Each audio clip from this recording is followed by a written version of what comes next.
मीरा भाईंदर महापालिकेच्या परिवहन सेवेच्या बस चालकाला ठाण्याच्या कोपरी इथे काही इसमांनी दांड्यानं प्रचंड मारहाण केल्याची घटना घडली। या प्रकरणी ठाण्याच्या कोपरी पोलीस ठाण्यात गुन्हा नोंदवण्यात आलाय। मीरा भाईंदर महापालिकेची परिवहन सेवा ठाणे मार्गावर धावते। दरम्यान अशाच एका धावत्या बसला एका दुचाकी चालकानं कट मारला होता। त्यामुळे बस चालक आणि त्या दुचाकी स्वारामध्ये वाद झाला। गाडीत प्रवासी असल्यामुळे हा वाद तिथेच थांबला। मात्र दुचाकी चालकानं नंतर बसचा पाठलाग केला। अखेर कोपरी इथे बस शेवटच्या स्थानकावर थांबल्यानंतर हा दुचाकी चालक आपल्या सहकाऱ्यांसह बसमध्ये चढला आणि थेट बस चालकाला मारहाण केली।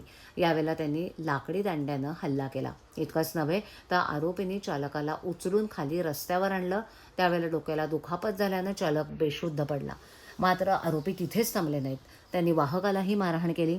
काही वेळानंतर पोलीस घटनास्थळी दाखल झाल्यानंतर परिस्थिती नियंत्रणात आली। त्यानंतर वाहकानं जवळच्या पोलीस ठाण्यात जाऊन तक्रार दाखल केली।